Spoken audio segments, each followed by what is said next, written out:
नमस्कार, आप देख रहे हैं मी मीडिया न्यूज। मैं हूं अभिषेक कुमार और वक्त हो गया है दिन भर के सभी बड़ी खबरों का।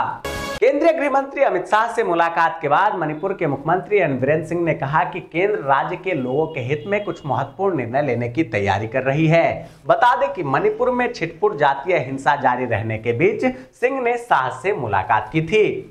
उद्योग मंडल भारतीय उद्योग परिसंघ ने एक साथ चुनाव कराने के लिए अपना समर्थन व्यक्त करते हुए कहा कि इससे केंद्र और राज्य स्तर पर चुनावी चक्र एक हो जाएंगे।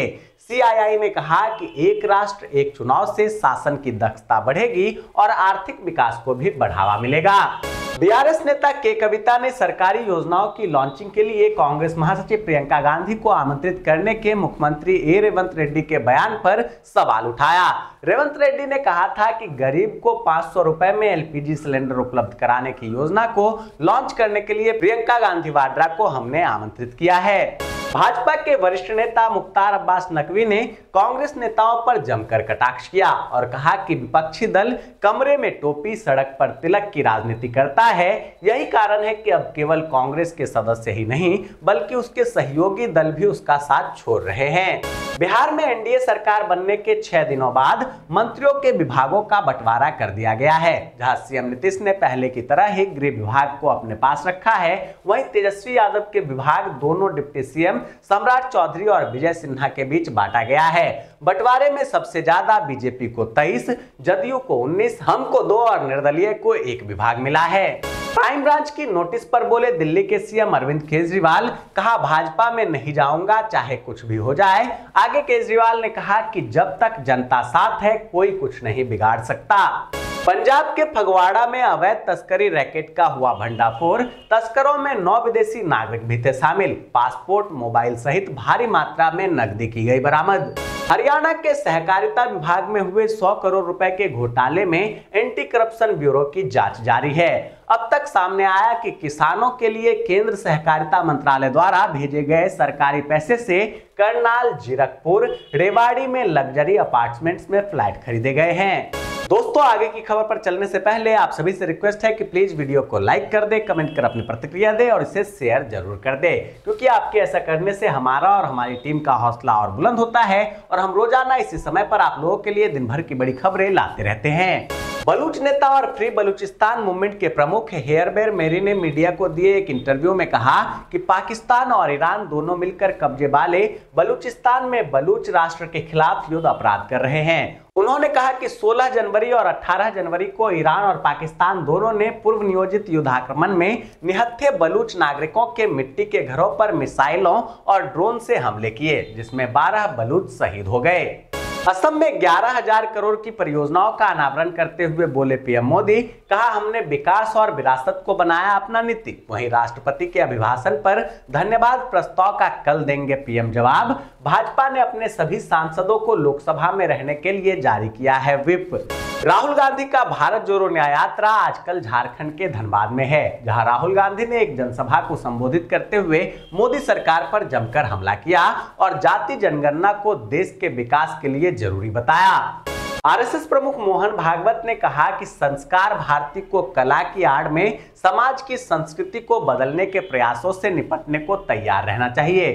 संघ से संदर्भ संस्कार भारती द्वारा आयोजित अखिल भारतीय कला साधक संगम के दौरान भरत मुनि सम्मान समारोह में बोलते हुए भागवत ने कहा कि भारत आजादी के कई वर्षों के बाद अपने आत्मसम्मान की खोज की ओर अग्रसर है। नोबेल पुरस्कार विजेता मोर्टन मेल्ड ने पश्चिमी देशों को दी भारत से सीखने की नसीहत। यहाँ के रिसर्च फंडिंग इकोसिस्टम की भी की तारीफ। केंद्रीय स्वास्थ्य मंत्री मनसुख मंडाविया ने एम्स जोधपुर के 4थे दीक्षांत समारोह को संबोधित करते हुए कहा कि मेडिकल प्रोफेशन एक कॉमर्स नहीं बल्कि एक सेवा है। उन्होंने मेडिकल की परीक्षा पूरी करने वाले डॉक्टरों से यह प्रतिज्ञा लेने की अपील की कि वह सुदूर रेगिस्तानी इलाके में उन प्राथमिक स्वास्थ्य केंद्रों में कम से कम 2 साल तक सरकारी डॉक्टर के रूप में काम करेंगे जहां कोई डॉक्टर जाना नहीं चाहता है।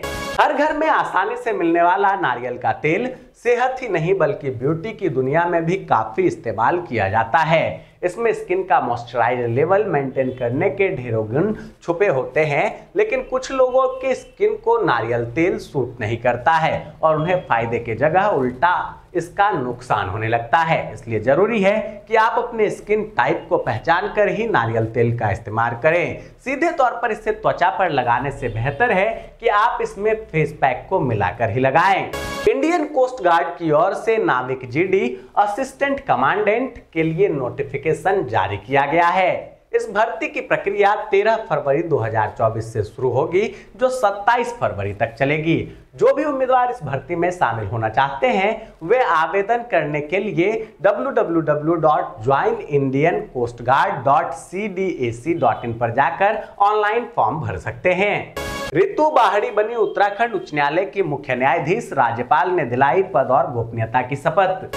चंपई सोरेन द्वारा झारखंड के मुख्यमंत्री का पद संभालते ही एक्शन दिखना शुरू हो गया है, जहां एक से बढ़कर एक फैसले लिए जा रहे हैं। इसी बीच झारखंड में बड़ा प्रशासनिक फेरबदल हुआ है, जहां भारतीय प्रशासनिक सेवा के 3 पदाधिकारियों को अतिरिक्त प्रभार दिया गया है, वहीं एक अधिकारी का स्थानांतरण किया गया है। कल से शुरू होगा छत्तीसगढ़ विधानसभा का सत्र। 9 फरवरी को पेश होगा राज्य का बजट।